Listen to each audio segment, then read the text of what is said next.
Welcome, everybody. Thank you for joining Gretchen, myself, Meadow, Steve, and Raul for our first engagement with the Zoom, panel series for the Art and Art Therapy of Papermaking, which is just released last week, I think, maybe the week before. So it's hot off the press. And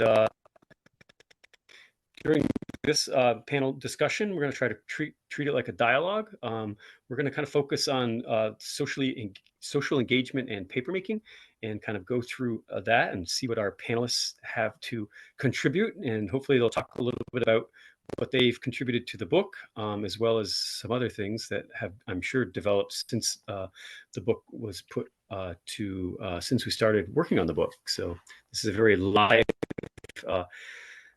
field. I think every day there's new things happening because there's so many people getting involved, and it's very exciting.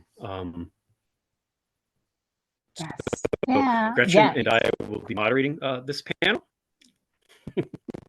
Yes. And we're really excited about it.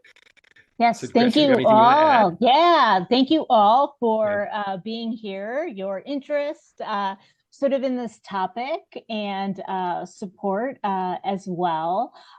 You'll notice on this kind of front slide, there's a QR code on here, and there I'll show this at the end. We'll have this as well. But this QR code, if you scan it, goes directly to a open access folder on Google that includes all of resources from the different panels that we are all doing from September to December. So it will include like the slide presentations, recordings from all the panels, the reference lists from authors, as well as any handouts or additional information. So definitely check that out and feel free to share it with others. Sort of with that. So I think we'll get started.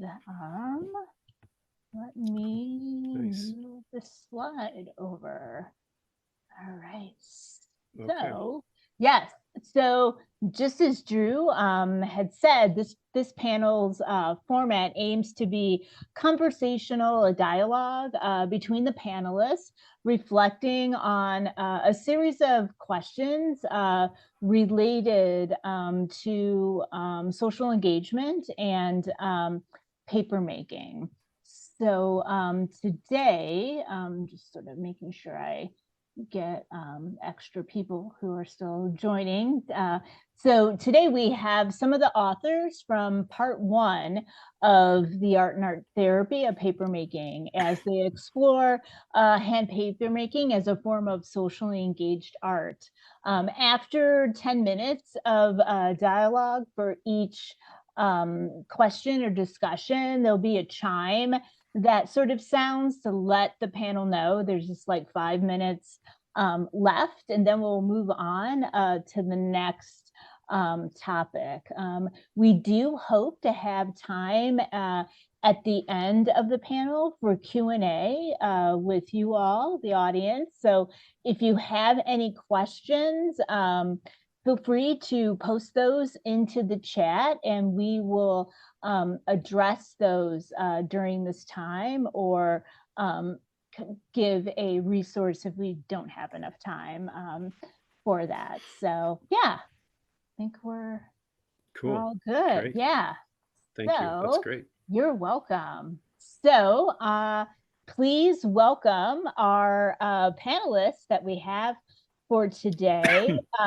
Raul Deal received his MBA from the Universidad Nacional Autónoma de Mexico in painting, and is the founding coordinator of the Community Arts BA program at the University of Wisconsin-Milwaukee, and recently retired.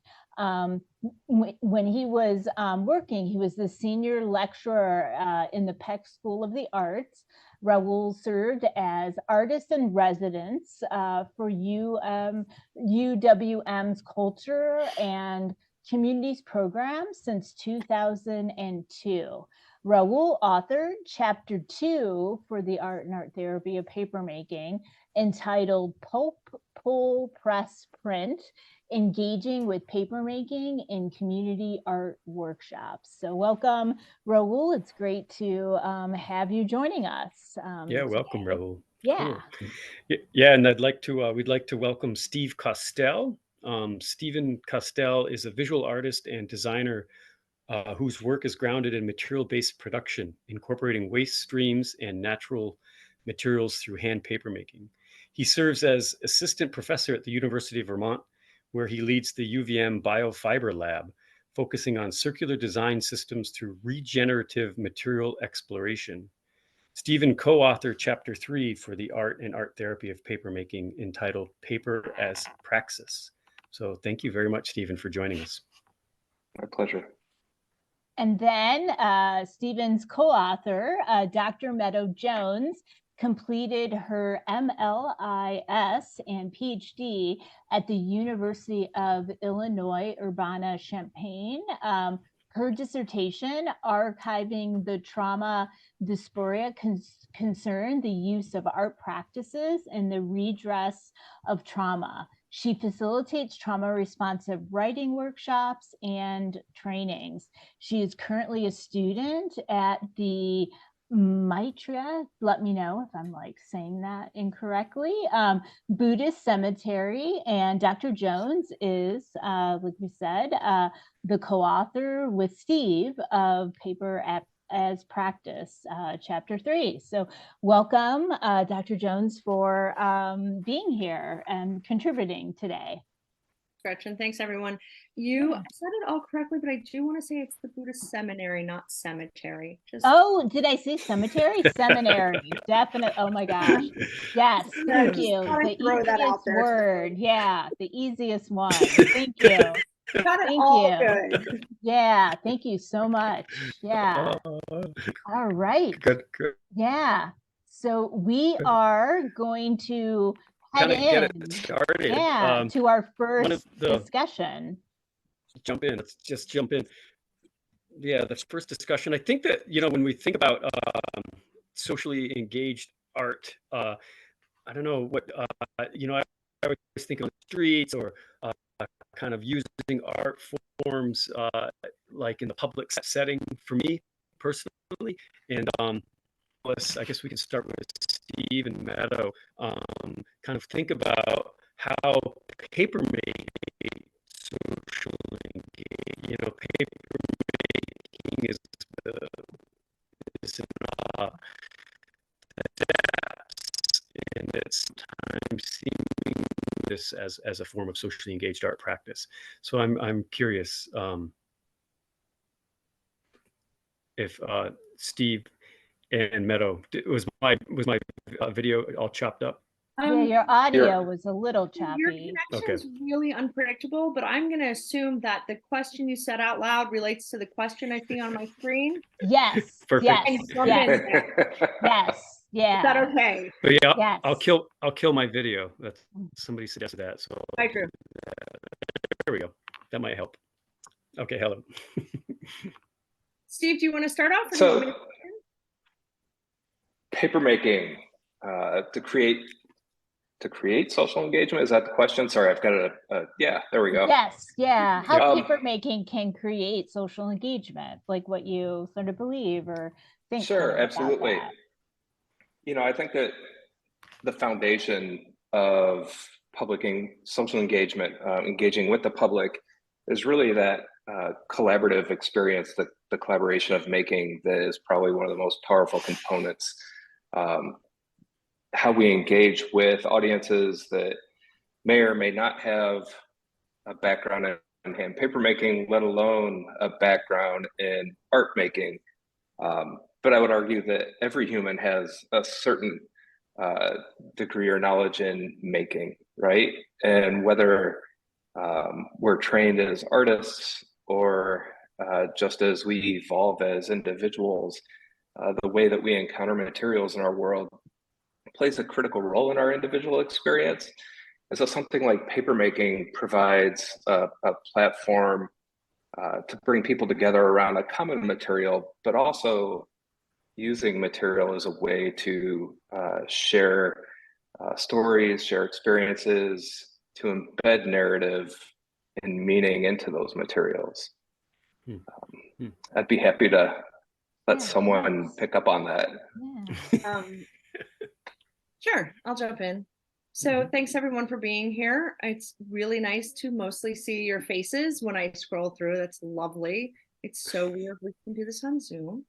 So I want to say first off that papermaking isn't my primary art form. I am a longtime collaborator with Steve, but my primary art forms are narrative forms that exist in social practice, and papermaking definitely lends itself to that. So I have made paper with Steve before, and I also think about the kinds of works that we do that are collective, and that the very physicality of them are inclusive, meaning there are multiple participants that are often involved in the process of making paper. The current way that paper making happens right now that I've participated in, so this is limited to the fact that my paper making has all been in almost radical reformulations of the material. So the people that I've worked with have been in piece paper. Shout out to Drew, who's invisible right now. You know, or the folks that do anti-pulping, or where we're taking materials that are embedded with narratives and reshaping the material by reshaping the narrative by reshaping the materiality. And that's exactly where my work lands. Like, as a person who works in the area of narrative forms and material forms, that's exactly right. So I think that paper making fully lends itself to social engagement. There's these multiple, for those of you out there who aren't paper makers, my entire family is out there, my family. So paper making is a very physical process, and the process that people do now starts with the materials themselves and goes all the way through to the end where there's a paper made. And so there's multiple places where other people can engage other than just the artist or educator. And I think that's a really neat thing that's happening in this field right now. I have a really funny story about how Steve and I met. Is this now the good time? Yeah, if you want to just drop it. Yeah. I mean, it's a formal discussion. You guys can edit it out on the video site. So I just got a funny text from Julie, who I think is here in the room. Julia, shout out to her too. So Julie had just come to live with me, and as had my niece. And I was in classes, and Steve was one of my professors, and Julie and I were doing an endurance piece where we had handcuffed ourselves to each other so I could work about I'm not the first artist to do this, but I was thinking about our sense of responsibility and engagement and obligation to each other, because I've just taken 2 more people into household, friend, young teenager, and I bring them to class with me. And Steve rolls with it. He just teaches all 3 of us how to make paper, you know, and how to bind books and how to do everything. I'm bringing my teenage niece, who I'm gonna have with me for a while I'm getting a PhD, and one of my best friends, and we're just gonna make it together. And we have been collaborating since then, because if someone can just roll with a student who registers for class and brings 2 other people, one of whom she's handcuffed to for 24 to 48 hours, I can't remember. Fast friends. Future collaborators. Wow, it's really, it's nice to hear kind of that connection. Weird, right? You all don't understand. It's fine. It was totally bizarre, but we've been working together ever since. Wow. Cool. Great. Nice. Yeah, Very good. what a great collaboration. Yeah. Yeah, very Raul, good. do you have sort of anything to add for this discussion? Sure. First, I'll say that most of what I've learned about paper making, I learned actually also, another shout out to Drew, from Drew. And the first experience I had with paper making actually is the image you see on the screen, was at a workshop at the University of Wisconsin-Milwaukee. And I attended it with my students because I'm always interested in students learning about different ways of connecting with the world. And I knew something about the Peace Paper Project. And so I had also invited community members and artists to come into the workshop it was a place where students could connect not just with piece paper, but also with people they didn't know who were engaged in community art in Milwaukee.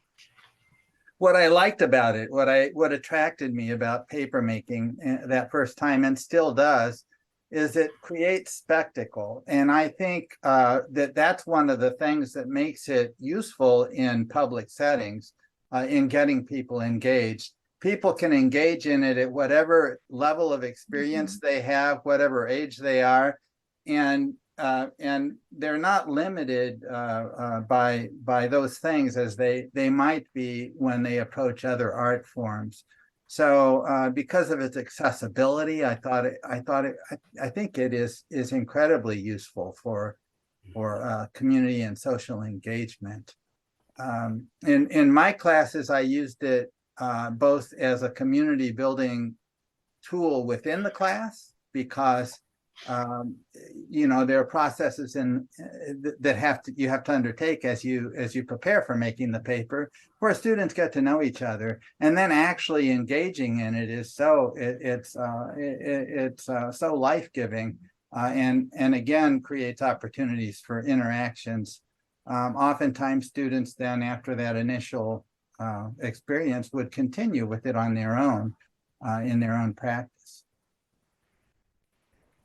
Yeah, I just want to jump on Roel's comment around spectacle. And I think that that's one of those things that in the moment, that happening, the event, the community engagement that's occurring is really attractive to outsiders, right? That catches them, piques their interest, and also provides that gateway, the opportunity for engagement.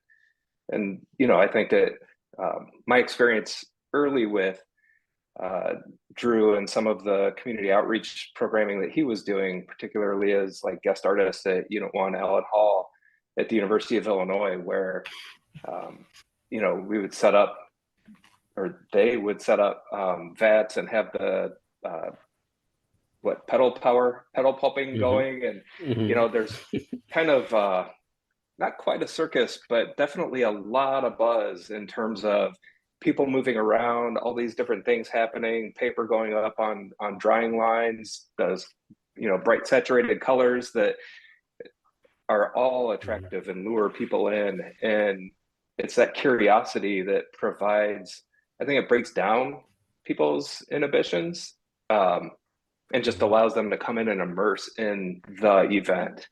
And they become participants by chance often, and not necessarily arriving just to participate. I have one more thing to add. Yeah.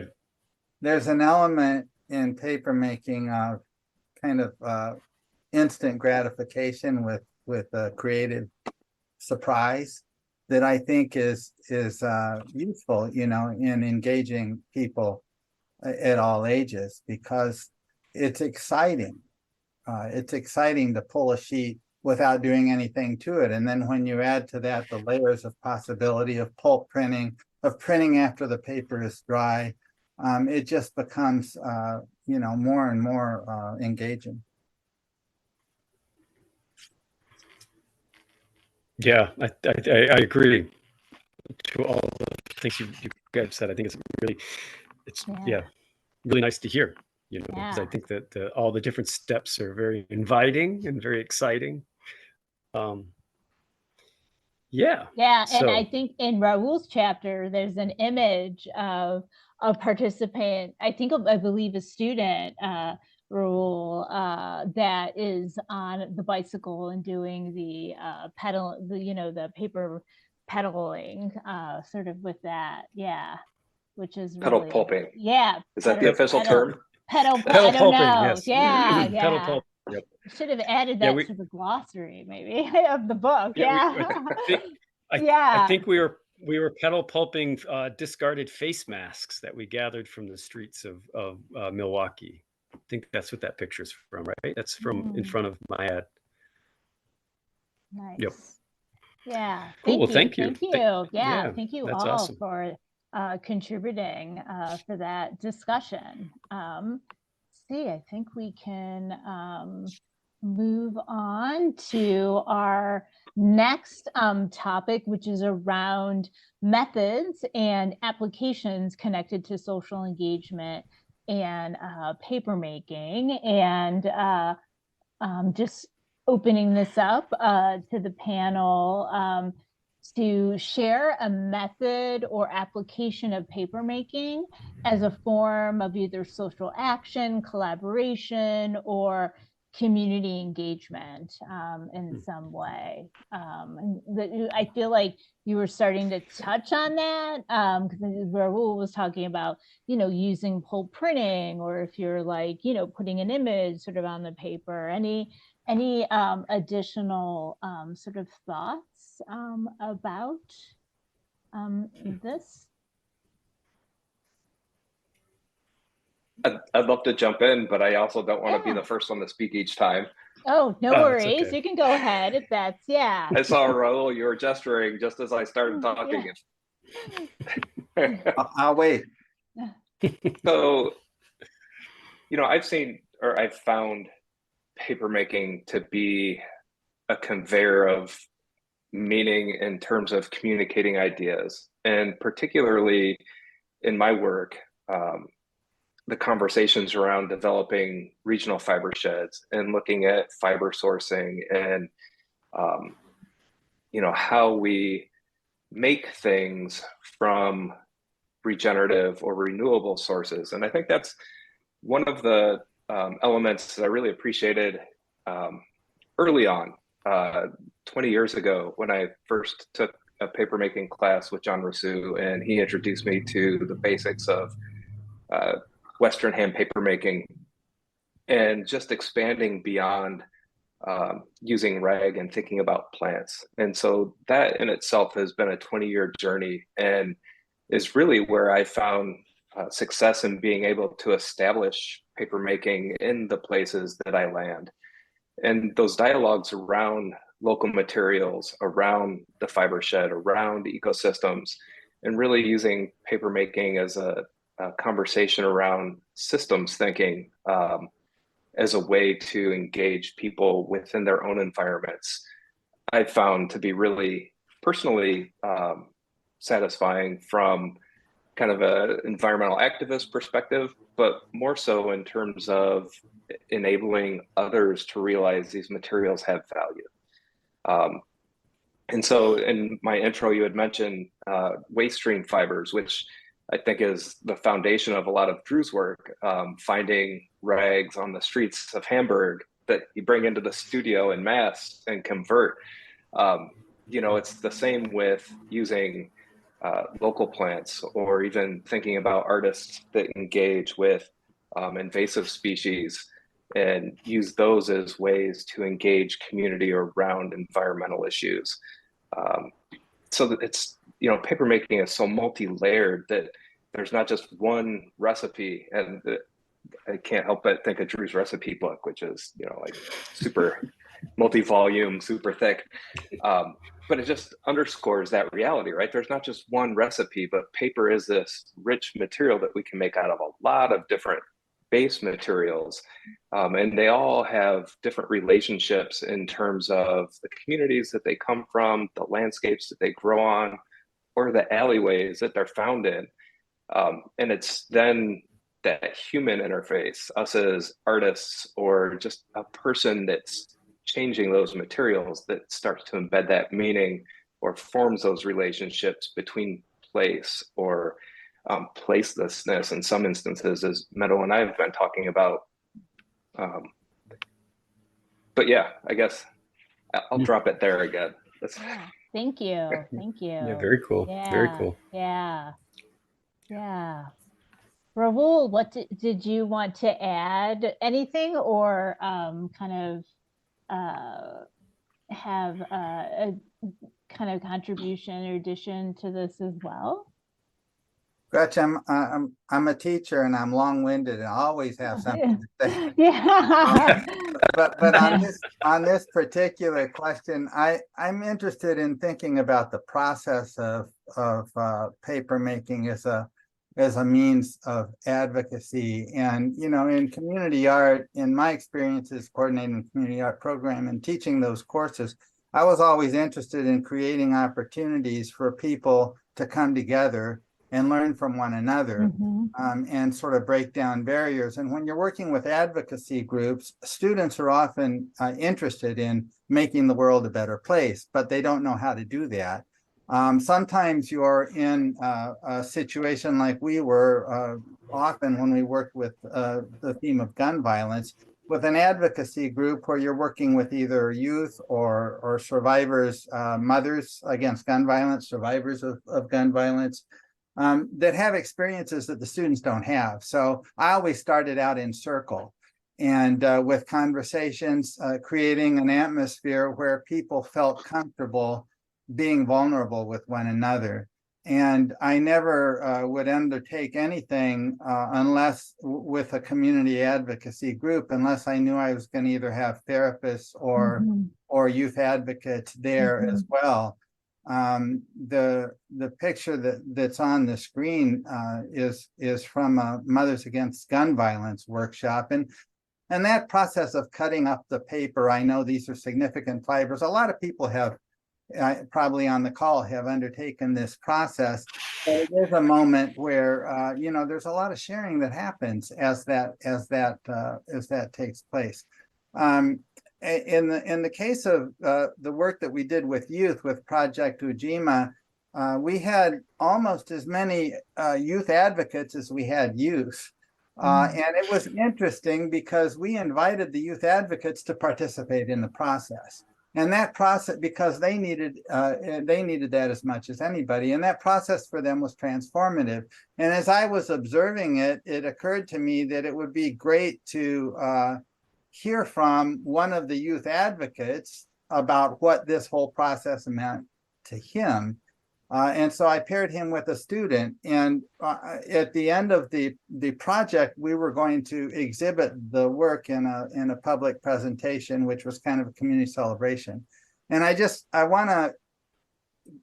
gave them the task, and I thought they were going to write a sort of a paragraph that just described what they did, which they did, but it was a very free-flowing stream of consciousness piece of writing. And I'm going to share just a bit of it with you because I think it expresses a lot about what we're talking about in an interesting way.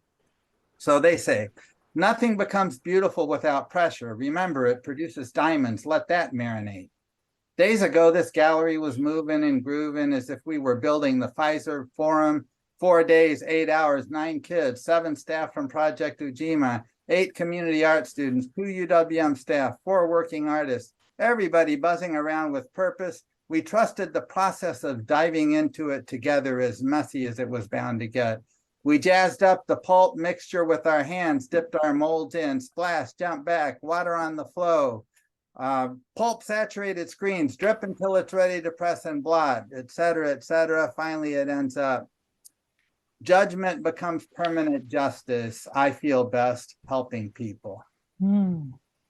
So they gave that to me, and my first instinct was, as a teacher, to go in and show them how to clean it up. But then I thought, it really does express the messiness of the project, the excitement it holds, and how it draws people in towards a common purpose. Nice. Yeah. Thank you. I feel like I should like snap, you know, like to honor kind of that. Thank you. Yeah. Yeah. I'm not a good snapper, but yeah, thank you. Yeah. Yeah. We've got about, I don't know, like 5 minutes or so. Meta, do you have anything you'd like to add to this the conversation? Yeah. Yeah, I actually I just want to take a step back and offer an overview because I'm going to assume about half the people out there aren't paper makers. So just to give a little bit overview of what we're doing, if that's okay. I think you're probably catching up quickly. So obviously this is about the book that came out. We all contributed chapters.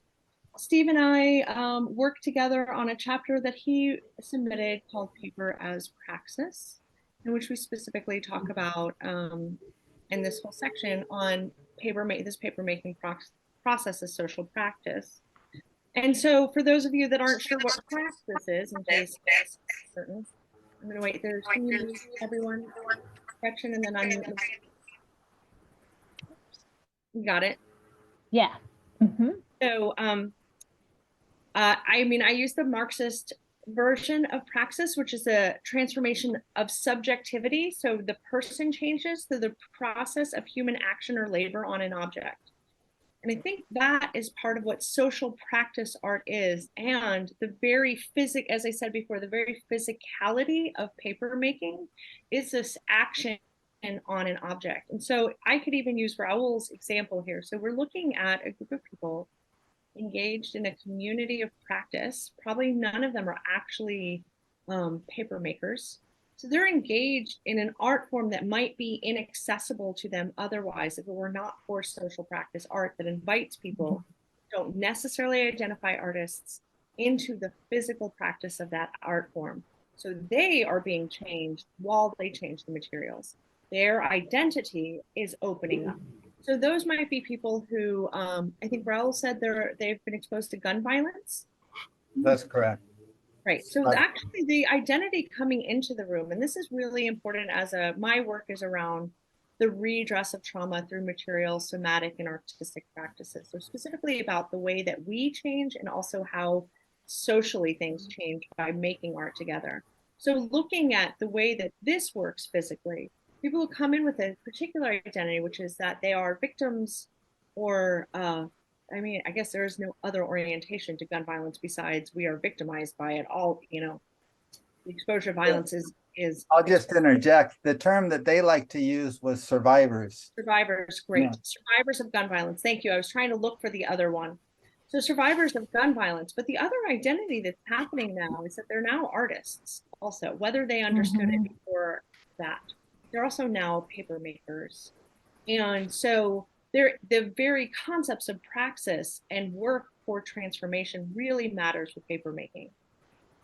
And I mention this because where I work is on narrative and how the story we tell changes by by the opportunity to rechange it. And in the paper making process, we rechange our own story as well as the material story, or the narrative alters through the physical process. So as they cut the materials up so that it can become part of, I'm trying to think of the next word that it becomes because I'm not, as it becomes the next thing, as it becomes pulp. I also get really nervous to talk to people, and it's even weirder on Zoom. So I'm like, I don't know my name, so how am I supposed to remember pulp? So as it becomes pulp, that the transformation is mutual. They are changed, and collectively, their relationships to each other are changed, and collectively, the objects are changed. The fibers are changed. It's literally going to become a different form. So that's my comment on the process of it. Yeah, thank you. Yes, and Steve had mentioned John Rousseau and going to or attending his workshops and learning from him. John is actually the author of Chapter 1 as well, so he's very much represented in the social engagement aspect, because I know he's been doing this work for decades for sure. So yeah, and it's really exciting to read about his kind of his story and kind of how he got into paper making and found his own personal and community voice within it. So it's pretty awesome. He kicks the book off. So I think it's pretty great. Yes. Yeah. Well, thank you all. Can you hear me okay if I turn my video off? It seems better. Yeah, it's still a little choppy every now and then, but yeah, it's definitely audible. You can hear it. Yeah, you can hear it. Yeah. Okay, we try. Okay, cool. Yeah, so moving on to the next question, right? Yes. Yeah, our third and final kind of discussion piece. Yeah. So I think we're really interested in if you all could take a few minutes to describe an example of how activists, community organizers, or socially engaged artists can use papermaking for advocacy, awareness, or change. And of course, you've all touched on it on different examples, but maybe if you wanted to spend some time kind of focusing on one or two that I guess you hold close and dear. And we were thinking maybe Raul that you could kick us off with an example. Yeah, I guess I want to say that anytime you engage advocacy groups or communities in papermaking, you are providing an opportunity to promote change. And it happens in the group of participants, you know, as they share stories and they're transformed by that. It becomes part of what they often refer to as their healing journeys. And then it happens when the work is completed, and oftentimes in the display of it, or the display of the documentation of it.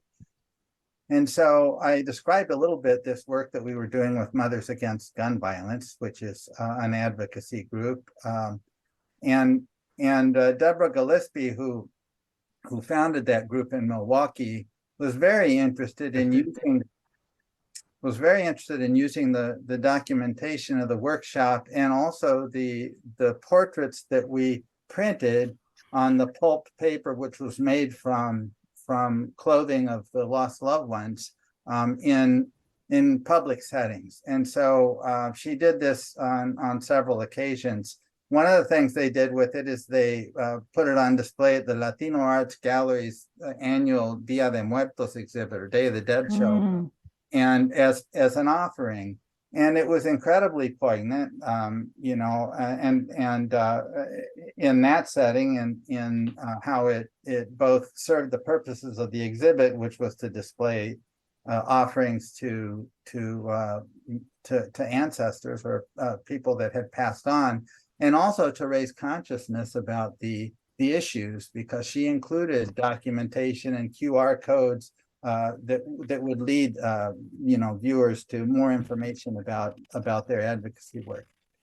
So the film that we, as I said, documented that project with a short video, and that video has been used on several occasions, you know, for public display. It was part of a introduction to a theater piece at Black Arts Milwaukee Theater Festival last year, which consisted of the reading of monologues of experiences from survivors of gun violence.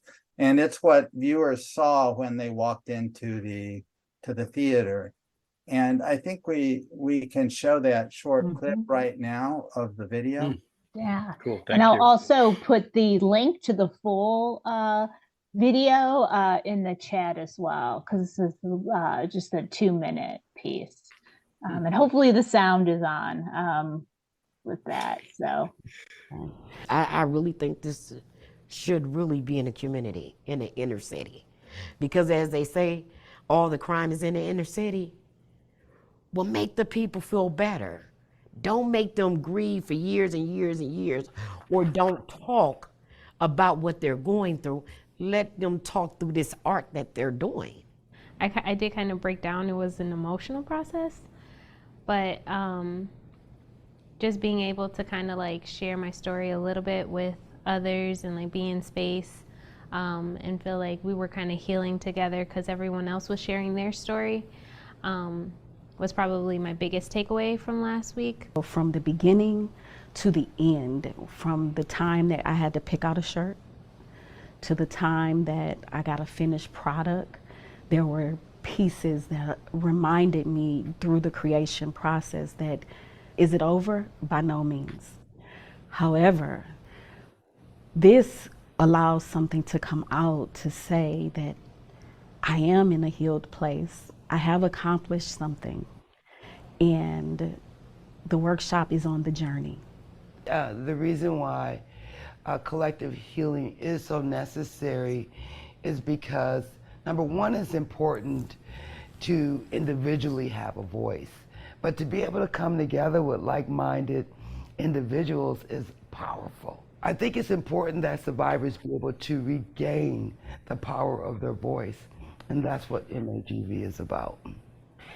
It's okay. Don't worry. It's okay that you missed your family or whoever you lost. It's okay. This will be a symbol that you can always love them, even in the afterlife. That's all I want to add.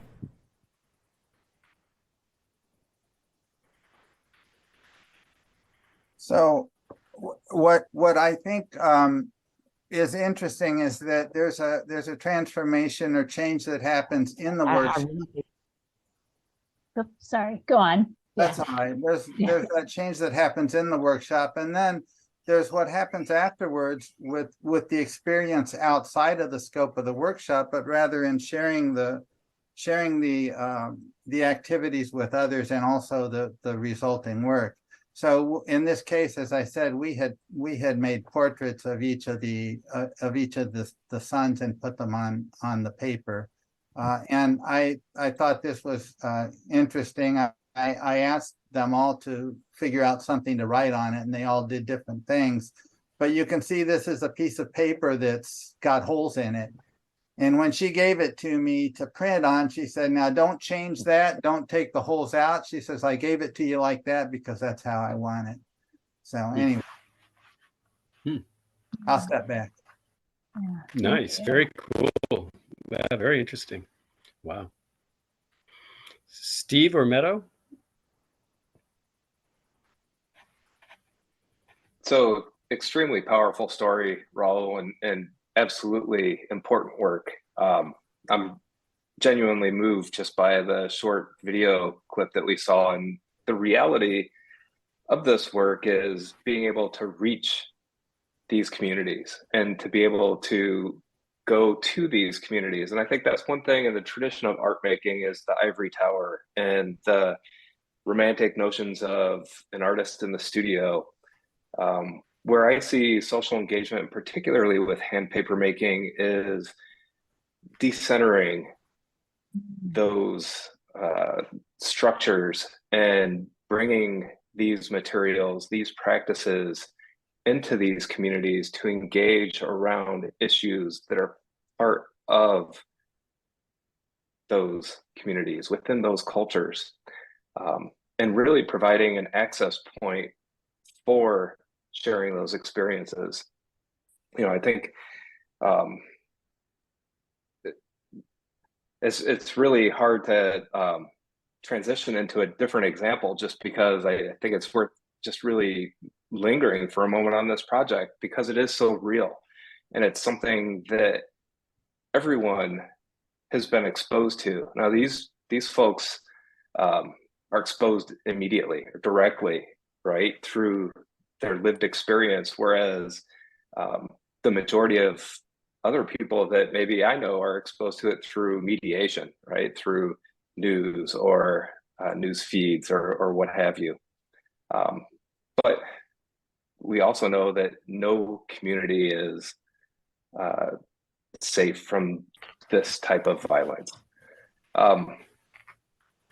So I guess, yeah, just the power of these groups coming together and sharing those experiences, but then that post experience testimonial of how they're able to articulate what this process was for them, I think is the real powerful piece of it. Mm-hmm.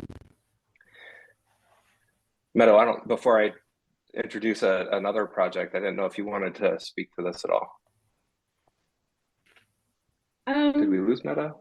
No, I will get up and get a charger in just a minute though, because this is freaking out. So if I get cut off, I want to make sure that I speak to no separation of myself and a sense of other communities. So I'm going to speak about my own experience and say that what's interesting to me about social practice art, and particularly with paper making when I've experienced it, is that as an art form, it can be very inaccessible.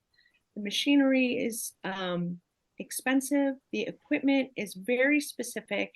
It's been the people who have access to the artists in this domain are very often within the academy, and they have access to resources in a particular way. But the process itself is very accessible.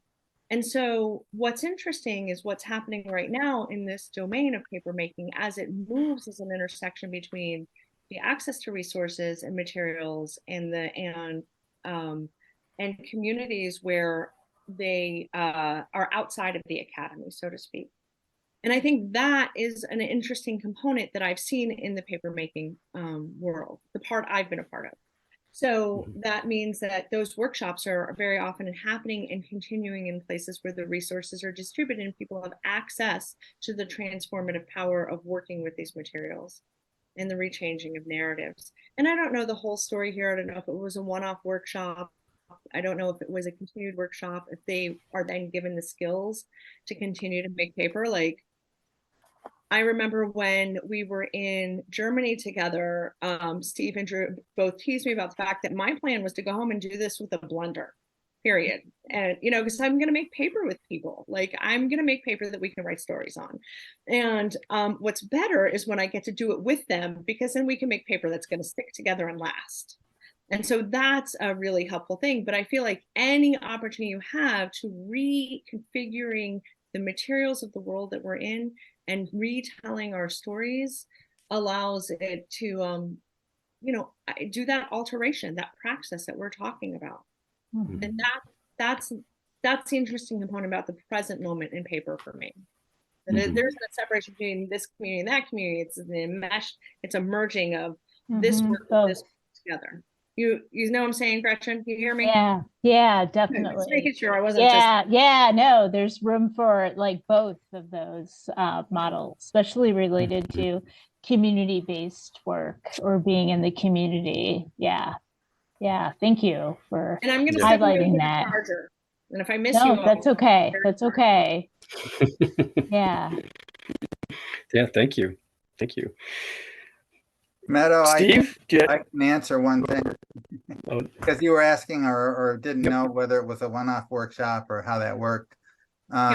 So with Project Ujima, we worked every year for 3 years until COVID hit. And then we sort of that relationship kind of dissolved. This relationship would be continuing, except that I've retired. And after that workshop, one of the three of the participants had their own advocacy groups or grief share groups. And one of them, the one that said, I think we have to get this out in the community, was very insistent, asked me if I would go out and take the work and display it at her annual event that honors the passing of her son, Robert. It's called Robert's Way. So I did take it out there for that purpose. And then another one asked me to go in and do a workshop. She worked with survivors of sexual violence in the indigenous community in Milwaukee. And would I go and carry out papermaking workshops there? So we took students in and did that as well. But there's always a demand, and it always grows with each relationship you build. So I think your question is important. Because you're creating relationships and those have to be nurtured. And if it is a one-off, it's less, well, you're creating hope for maybe. I do think it is still helpful because you have this experience then, now you know this thing, which is this is the process by which this material is transformed into this. And so you have this ability to go forward because like I said, working with Drew's fancy equipment, I still own a blender, man. I'm going to do what I got to do. That's right. Like it's still, I do think it's still helpful, but I do think there's a stronger thing to be said for what you're talking about, which is having ongoing relationships of material practices together. I love it. And I'll be right back. Yeah. Thank you. Okay. Thank you.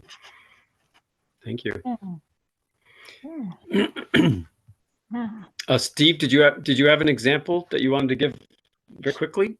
Yeah, so this one's not in the book. I know I talk about Fresh Press, which is a project that I started with Eric Benson at the University of Illinois that's still ongoing. And I'll post a link to that just because I think that they do some exciting community engagement, outreach and whatnot. I talk a little bit about Julian Bashara and the mobile mill. I also mentioned Kif Slimming's work that she's done with Arne Pepel in Oaxaca. And I was at IAPMA, International Association of Papermaking Artists in Dresden 2 weeks ago now, I think. Everything's still a bit blurry.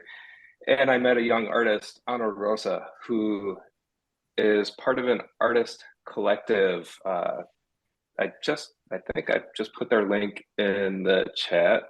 Checking to make sure that it's there. So their Instagram link is there. Taller Bosque de Papel. And so they do a lot of different types of engagement work. Habitat protection for the jaguar is one of their missions. But there was this other project that she told me about where they were working with farmers who were doing a lot of field burning. So they would clear cut areas, grasses would grow in, they would end up burning out those grasses, and they were trying to sway the practice of burning the grasses by educating the producers or the farmers that they could harvest those grasses and they can then convert those grasses to paper, which can be put back into the local community.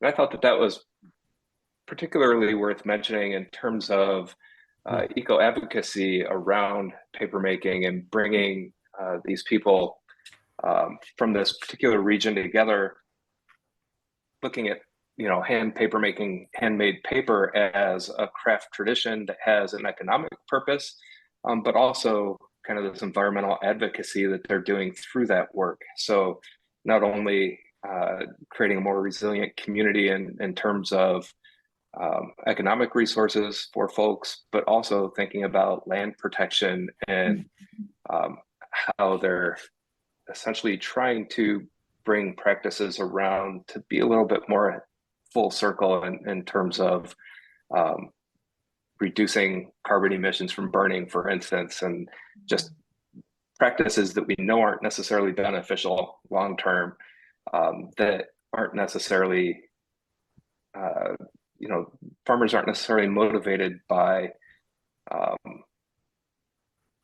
I'm trying to think of how to say this without offending a bunch of farmers.